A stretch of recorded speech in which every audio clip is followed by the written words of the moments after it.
Os bioinsumos já vêm mudando a realidade das lavouras Brasil afora. Chegaram para ficar e talvez para você que está acompanhando aqui o nosso podcast não saiba, Goiás é referência.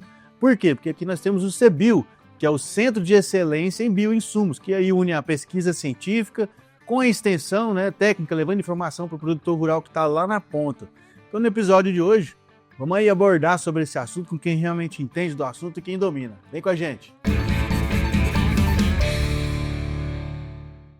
Bom dia, boa tarde, boa noite. Sejam todos bem-vindos para mais um episódio do nosso querido podcast Agro 2. Aqui nesta bancada, eu, Pedro Maia, engenheiro agrônomo de profissão, comunicador por opção, trazendo para você o melhor que acontece no agronegócio no Brasil e do mundo, abordando aí diversos temas que englobam o nosso gigantesco setor, que é o nosso querido agronegócio, motor da economia desse país, graças a Deus. Nós estamos inseridos nele. E no episódio de hoje, como você viu aí na introdução, a gente vai abordar aí sobre a questão dos bioinsumos, né? Porque os bioinsumos vieram aí para diminuir o custo das lavouras, melhorar a questão da sustentabilidade, trazer mais resultados de produtividade para os produtores rurais, com tecnologias a partir da própria natureza, né? Já que utiliza recursos biológicos para isso.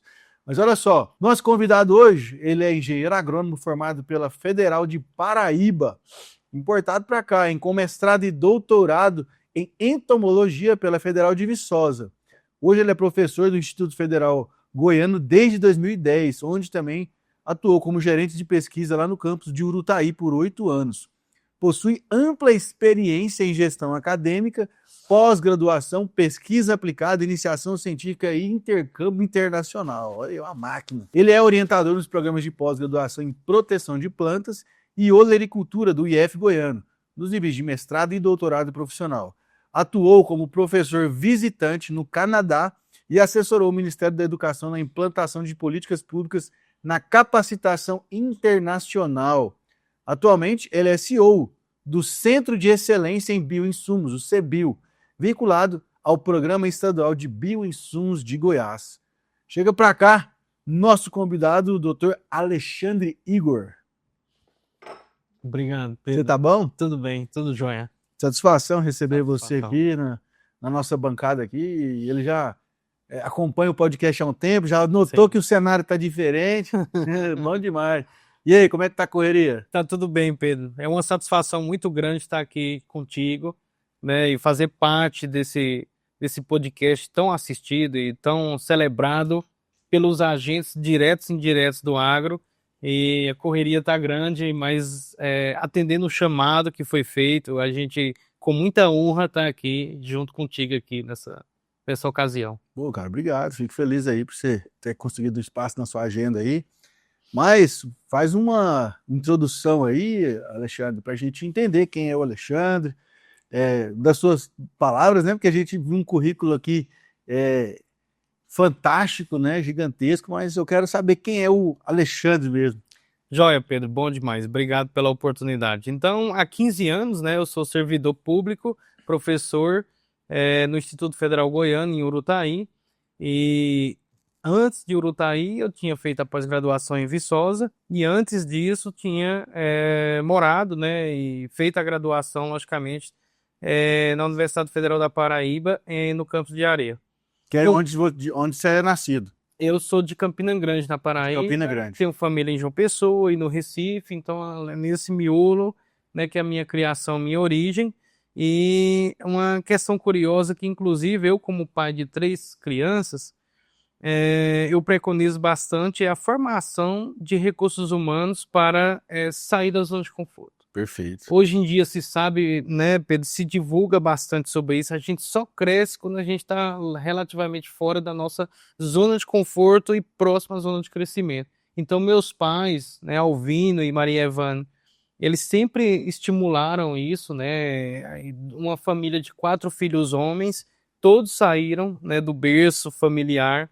E no meu caso também não foi o contrário. Em 2010, chegando aqui em Goiás, apaixonei pelo estado, pela cultura, pelas pessoas extremamente acolhedoras, e dessa forma eu busco, né, junto com a questão laboral, desenvolver ações que possam, logicamente, em termos de capacitação de recursos humanos, a gente forma novos agrônomos, né, na profissão como professor universitário. E também está junto com o arranjo produtivo, né, em várias regiões do estado. A gente vai falar sobre a governança do CBio, e é um estado que eu sou extremamente apaixonado, acima de tudo, o estado de Goiás, nesses últimos 15 anos, e pretendo ficar mais os próximos 15 até a aposentadoria, né? Se não mudar o Já virou goiano, já virou goiano, já. Já falo ai, já como piqui.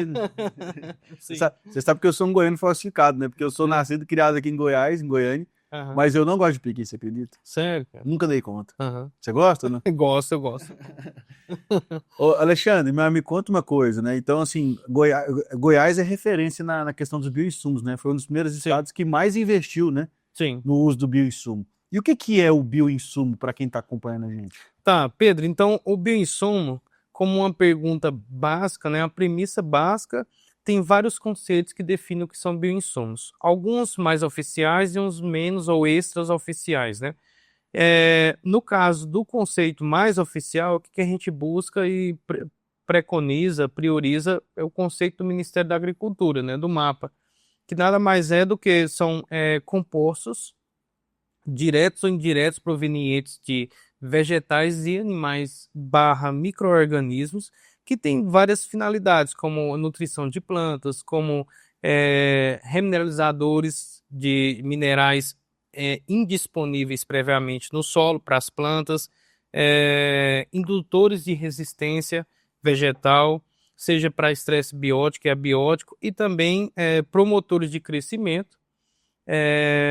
E além disso também protetores contra doenças, contra pragas. Essa é uma definição mais geral do mapa, logicamente, né, que tem outras premissas dentro da academia, mas quando a gente fala também de compostos diretos e indiretos, é que, por exemplo, micro-organismos como bactérias, fungos e vírus, eles são tidos como bioinsumos, né, dentro desse contexto, mas também produtos secundários provenientes de insetos como o feromônio. O inseto é importante, né? Eu, como entomologista, me sinto à vontade de falar sobre isso. Os insetos, eles não têm nariz. E curioso falar sobre isso. Então, eles Você fala de olfato, né? o olfato, isso. Igual a gente tem, né? Isso, Pra sentir os cheiros. Exatamente. Então, eles se comunicam através de pistas químicas, como se fossem odores, que através de sensores nas antenas, espiráculos nas laterais, eles conseguem trocar gás e dessa forma sentir esses odores. Então, por exemplo, dentro Cores dessa também, premissa, sim. Dentro dessa premissa, por exemplo, os feromônios, que são a pista de comunicação, né? Então, é fácil de você também definir como o feromônio, aquele produto que vai atrair uma determinada praga, né, e etc. Por exemplo, aqui para o estado de Goiás, o arranjo produtivo da tomate industrial tem feromônios que servem para atrair e necessariamente matar o bicudo do algodão. No caso do algodão, né, no tomate industrial, por exemplo, a tuta absoluta, que é a traça, né, pequena do tomateiro. Então, são esses produtos também de origem animal, vegetal, direto ou indireto. Outro exemplo da questão indireta dos bioinsumos também são os extratos de algas, né, que podem também ser utilizados alguns produtos químicos que têm como uma capacidade de desenvolver crescimento de plantas, indução de resistência contra a seca, né, que a gente fala bastante nessas últimas safras para cá. Então é um conceito relativamente extratos botânicos naturais, né? Então, assim, é um conceito relativamente amplo, mas o que domina hoje a base dos micro-organismos, né, assim, do conceito de bioinsumos, é a questão dos fungos, vírus e bactérias e macro e micro predadores, vamos falar, e parasitoides também. Então, um conceito Fantástico, bem mais amplo. Nossa, muito legal. Então, digamos que é uma agronomia na essência, né? Sim. Porque você tem que entender o ecossistema como um todo, né? E é utilizar recursos da própria natureza contra uma natureza que você não quer naquele ambiente, né? Igual você falou, a questão da traça do tomate, ou o bicudo do algodoeiro.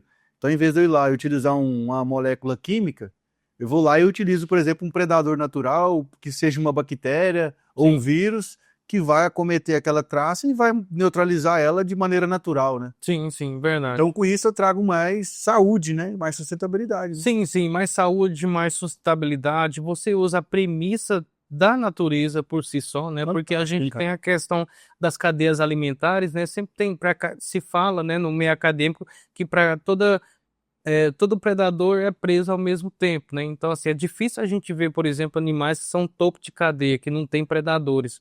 Tem, logicamente, toda regra tem exceção.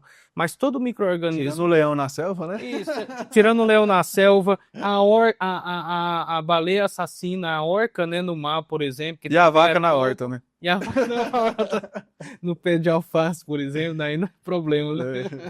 Fantástico. Show demais. E você já ouviu falar aqui em Goiânia também no CESU, que é o Centro de Saúde Unificado? De Saúde Unificada, única, né? Só que aí o CESU ele engloba mais a visão 360 com o ser humano inserido, né? Isso. Então o CEBIO ele envolve mais só a natureza, os animais, as plantas, mais nessa parte, né? Isso, a Virgínia, né, a atual diretora, Virgínia, já esteve aqui várias vezes. Muito parceirona nossa, a Virgínia, um abraço, Virgínia. E sim, a pegada, vamos falar assim, né, usando um termo mais popular, a pegada do CESU está mais relacionada com os compartimentos ambientais, tá? Como solo, planta, atmosfera e etc, né? Saúde humana, logicamente, também. E o CEBIO, Pedro, ele tem muito essa questão relacionada mais especificamente com os bioinsumos mesmo, né, que a gente acabou de definir. É lá no campo mesmo, ali na extensão, com o produtor rural, capacitando, ensinando. Isso, sim.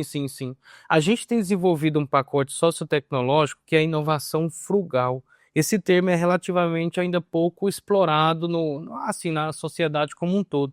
A inovação frugal, Pedro, nada mais é do que você dar condições para uma determinada comunidade, aí seja a comunidade de povos tradicionais, né, os Tapuia, por exemplo, lá em Nova América, Rubiataba, quilombola, né, agricultores familiares de assentamento, etc. A inovação frugal nada mais é do que a gente dar suporte para esses agricultores conseguirem resolver ou dirimir seus problemas sem necessariamente você estar importando moléculas. Vou te dar um exemplo. Herbicida. Grande parte dessas moléculas vem da China.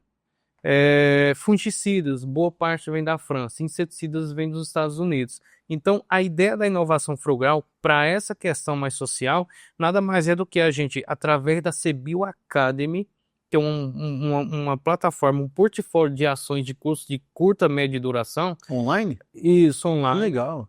Um ambiente totalmente online. A gente forma esses produtores, né, passa instruções, cursos, tanto online como práticos também, e dessa forma eles têm, por exemplo, preservado a área nativa, e dessa forma eles multiplicam aqueles micro-organismos daqueles locais e começam a utilizar, por exemplo, nas suas próprias lavouras.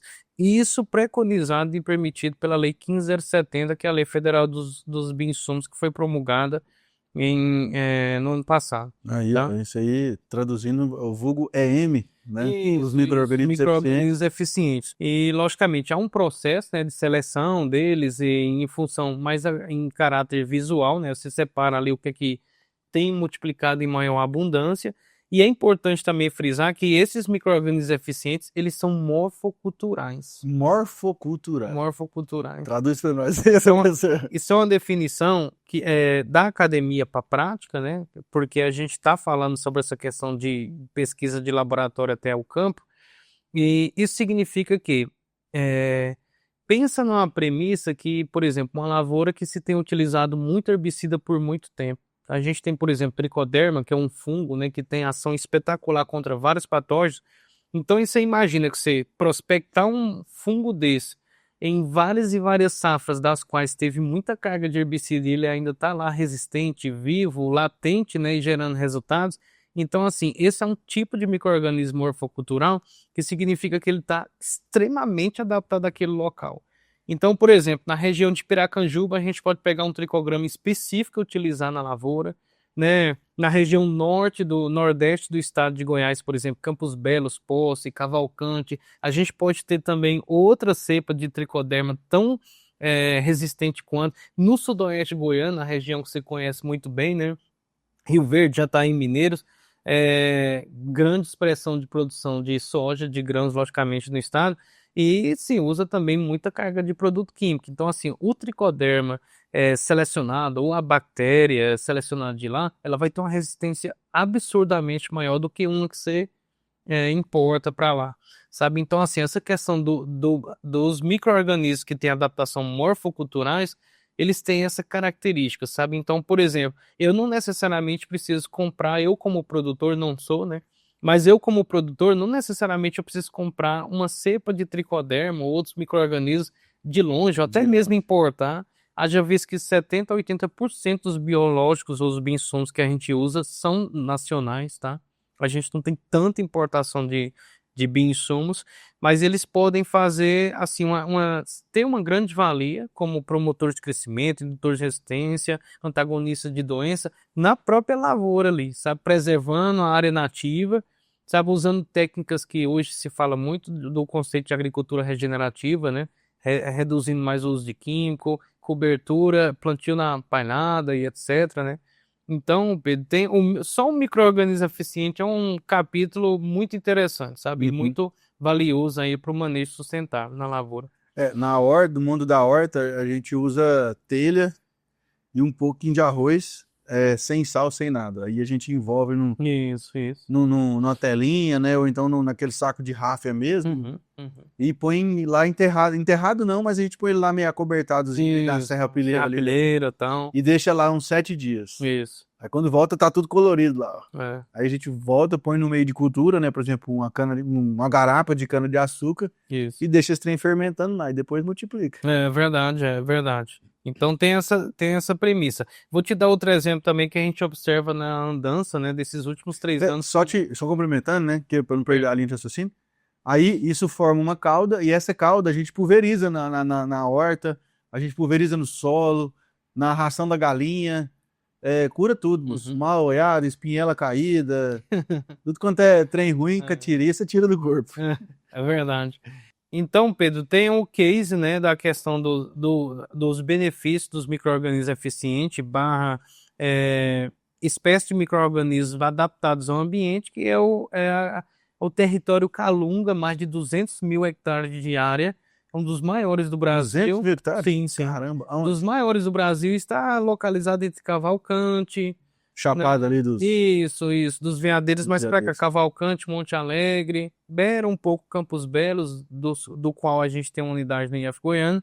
Então lá, a comunidade quilombola, Calunga, perdão, eles vieram oriundos, povos escravos que vieram oriundos ali das terras de Minas Gerais e foram migrando para áreas mais afastadas da colonização, né, para evitar a escravidão, maus tratos e etc., como a gente já sabe a história da escravidão no Brasil. E lá eles se acomodaram nos vãos, tanto é que a gente tem uma região muito conhecida ali em Flores de Goiás, são Vão do Paraná. Vão do Vão Paraná. do Paraná. Então, nesses vãos, eles começaram a alojar por lá, né, e criar comunidades e etc.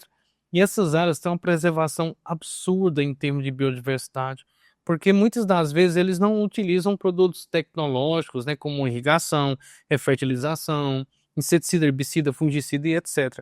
Então, por exemplo, a gente tem muitos trabalhos lá dentro do Centro de Excelência em Bioinsumos que promove cursos de formação inicial continuada. A gente fez o último curso agora com 45 mulheres nessa região, nessa comunidade de Calunga, e ensinando elas a fazer esse processo aí que você definiu muito bem. Capturar. De captura, seleção, mistura, né, e uso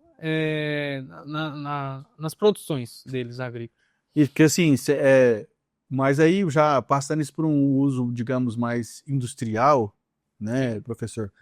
Porque assim, a gente viu muita gente que investiu pesado, né? Construiu biofábrica dentro de fazenda, né? Que a gente fala produção on-farm, né? Uhum. Então você via lá aquelas caixas d'água lá, né? Uns trem. Mas tinha muita coisa assim, muito. Como talvez. Porque falta muita literatura ainda, né, professor? Muita informação de pesquisa, é isso? Sim, Pedro. Na verdade, dentro da seara, né, dos bioinsumos, a gente tem duas grandes vertentes, que é a questão dos biológicos rotulados de empresa, né, que tem todo um portfólio ali, um investimento relativo à questão de controle de qualidade, envasamento, teste, né, preliminar e, logicamente, registro junto ao mapa. E a gente tem também não necessariamente dessa mesma premissa, em alguns casos sim, a questão dos biológicos on farm. A gente tem associações, né, relativas e representativas a essas classes, porém o Centro de Excelência em Bioinsumos, ele tem uma premissa mais ampla em termos dessa relativa divisão. A gente tanto trabalha com empresas multinacionais que rotulam e comercializam seus produtos relativamente puros, né, assim, industrializados, e como também a gente desenvolve ações dentro da questão do ramo on-farm. Pra você ter uma ideia, Pedro, o governo do estado de Goiás, né, através da FAPEG e gerência do IF Goiano, com partícipes o FG, o EG e o FCAT, construiu, desenvolveu, amparou e tem orquestrado ações com biofábricas, 9 delas no estado de Goiás. Essas biofábricas são containers adaptados de 45 metros quadrados, então a gente tem 3 compartimentos. Uma sala só de multiplicação com 2 bioreatores de 500 litros, tá?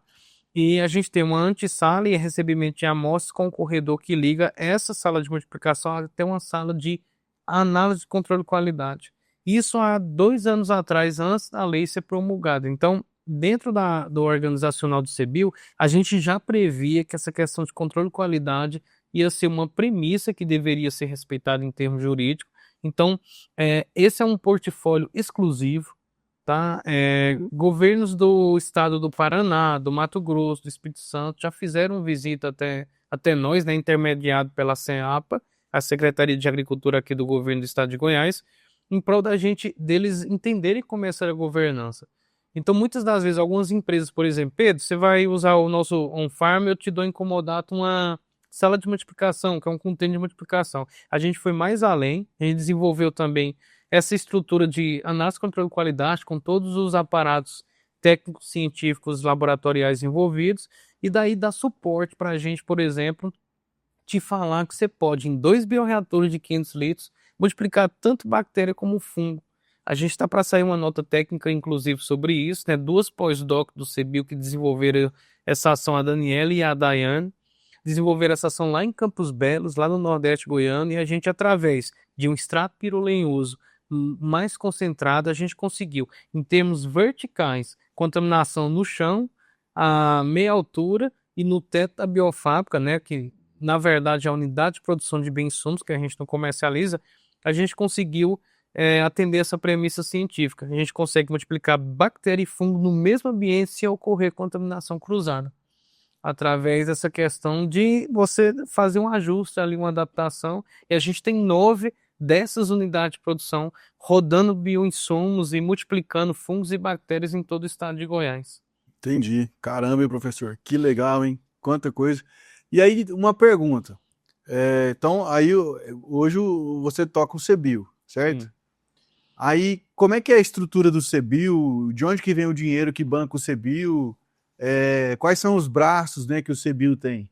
Tá. No final de 2021, o CBio foi aprovado, então eu preciso fazer uma menção honrosa aqui, inclusive ao meu chefe imediato, pró-reitor de pesquisa, pós-graduação e inovação do IF Goiano, professor Alan Carlos. Ele é diretor do CEAGRE, né, que é o outro centro de excelência que o IF Goiano também tem ações orquestradas. Esse tem sede fixa em Rio Verde.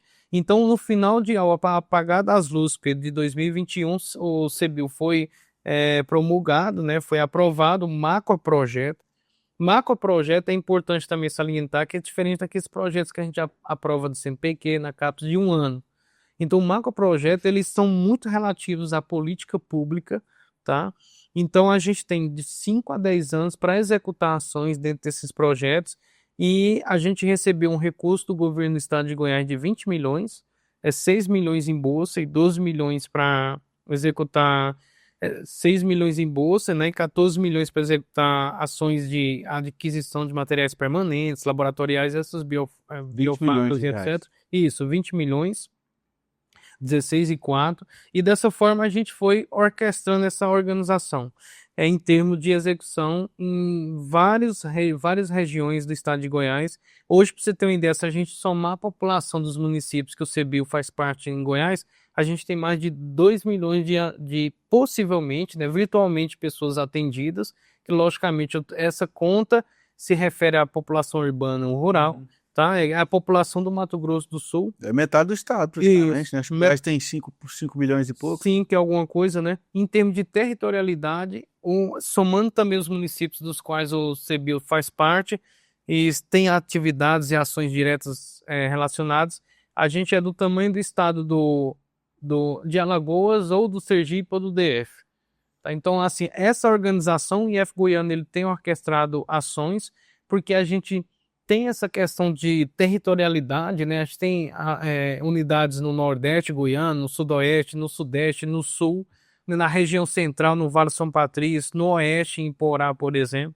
Tá? Então, assim, isso aí também facilitou essa capilarização de ações barra tarefas a serem relativas a essa divulgação dos bioinsumos também.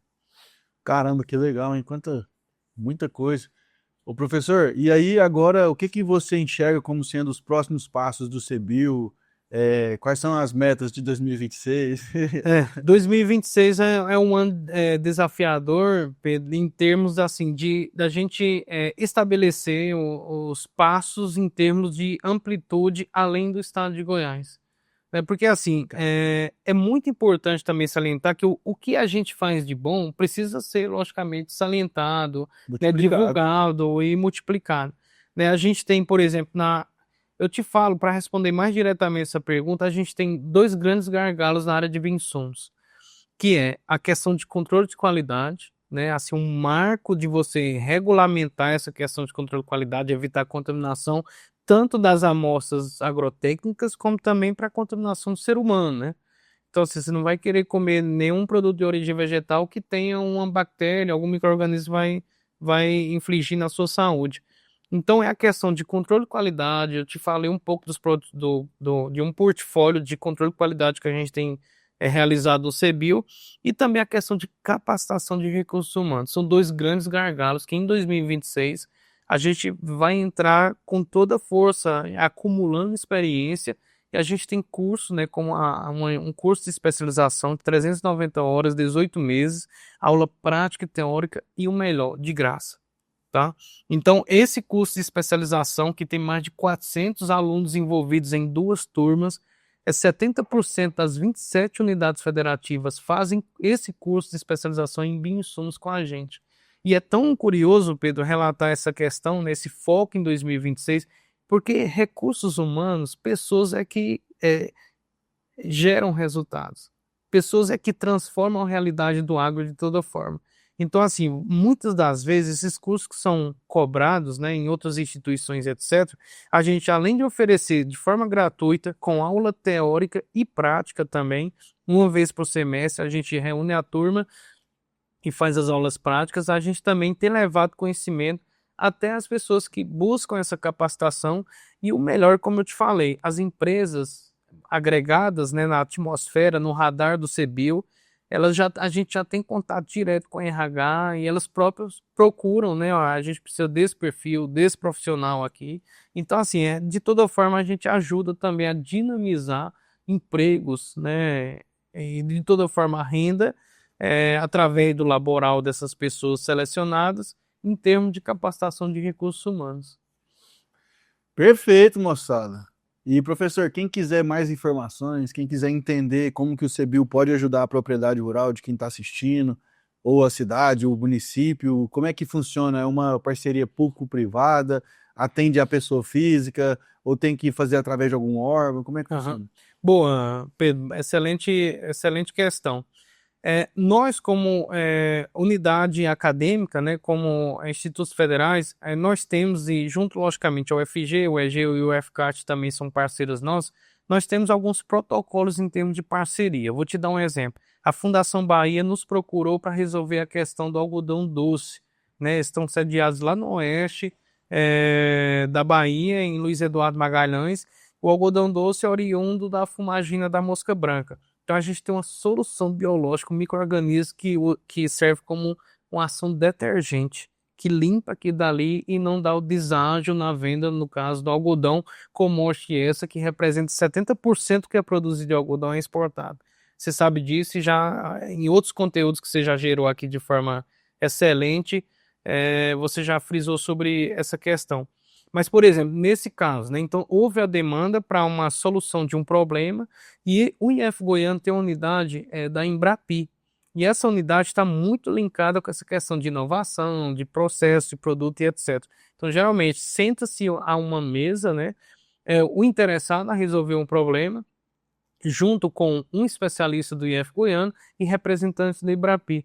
Então, nessa roda de conversa e nesse alinhamento, se gere um projeto, né, e desse projeto busca-se a solução, a inovação e etc. Então, pode ser feito dessa forma, né, através da Embrapi, caso haja inovação envolvida. Embrapi é o que mesmo? É a Empresa Brasileira de Propriedade Intelectual e Inovação Industrial. Embrapi. Isso, a Embrapi, o IF Goiano gere uma unidade lá da Embrapi, lá em Rio Verde. Então, assim, essa é uma forma de um grande grupo resolver um problema. Só que aí tem outro detalhe. O IF Goiano, ele tem uma territorialidade, né, considerada no estado de Goiás. Já falei para vocês, norte, sul, leste, oeste, região nordeste, Vale São Patrício, oeste, Iporá e etc. Então, os produtores que tiverem assim mais animosidade, curiosidade para saber sobre os insumos, procurem, né, representantes do CBio nessas unidades, que eles vão estar direcionando também, logicamente, seus dilemas, suas soluções. Aí a gente pode também fazer um projeto de extensão, alunos fazer estágio nessa propriedade, por exemplo, e daí eles desenvolver nessa questão do uso dos insumos, professores, isso, testar, porque é importante, Pedro. Foi muito pertinente esse título dessa nossa conversa de hoje. É do laboratório até a lavoura, né? Vamos falar assim, a pesquisa dos bioinsumos. A gente prioriza aquela pesquisa aplicada, que é aquela pesquisa da qual o produtor rural tem um calo, tem uma dor, e a gente busca aquele problema e dessa forma soluciona. Na área dos grãos, do HF, na área animal, vegetal e etc. Tá? Então, de toda forma, a gente tem muita conexão com os produtores rurais, os parceiros do CBio, as instituições que eu te falei também tem ainda mais. Tá? Então, assim, vocês que têm curiosidade, um problema que queira resolver, alguma dúvida inerente, certamente num raio de menos de 200 quilômetros vai ter alguém perto ali do IF Goiano, do CBio, dos parceiros que vai ajudar a resolver o problema. Boa, viu, professor? Acho que essa pesquisa aplicada realmente faz toda a diferença, porque é o mundo ideal, né? Não estou menosprezando outros tipos de pesquisa, obviamente, mas quando você traz uma solução prática, que é uma dor ali que está doendo naquela hora, né? Você já está com dor de cabeça, toma dipirona aqui, já vai resolver, né? Então, acho que isso é importante, né? Porque, assim, às vezes o pessoal fica pensando em pesquisar como que vai na Lua de novo. Enfim, mas quem vai mudar lá na ponta pro produtor que a praga tá comendo a lavoura dele ali, ele tem que resolver amanhã, senão ele vai ter um dano econômico, vai ter um prejuízo. Enfim, fantástico. Professor, parabéns pela atuação aí, pelo CBio aí, fantástico. Com certeza a gente vai ouvir falar muito ainda, né? Vamos fazer várias outras prosas aí. Obrigado por você ter vindo. E quem quiser te encontrar nas redes sociais, como é que faz? Seu Instagram? A rede social principal do projeto é CBio Brasil. CBio Brasil. CBio Brasil é o nosso Instagram. E também tem um site institucional, né, ifgoiano.edu.br, que tem várias informações também sobre o Centro de Excelência e outras ações também. Fantástico. É isso aí, moçada. Obrigado você também que acompanhou mais esse episódio aqui. Vai correr, vai pilotar uma colhedeira aí, tá no trecho, no caminhão, na corrida, na academia. Maratona aqui só. Tem mais de 400 episódios aqui sobre diversos assuntos do agronegócio. Também fora do agronegócio, que a gente também gosta de música, gosta de arte, gosta de tudo quanto é assunto aí, né? Então, é isso aí. Obrigado você. Quer saber de tudo que acontece sobre o agronegócio no Brasil e do mundo? Acessa agro2.com.br, que nossa equipe de jornalistas está lá escrevendo diariamente, tá, né? ChatGPT não, é gente mesmo de verdade trabalhando. Segue nosso perfil nas redes sociais, @portalagro2. E claro, inscreve aqui no canal, moço, paga nós. Aí você tá assistindo esse episódio aqui, tudo aqui, escutando os trem de graça. Inscreve nós aqui que você ajuda aqui a nós receber mais um AdSense do YouTube. Fechou? Tamo junto, vamos pro próximo. Abraço.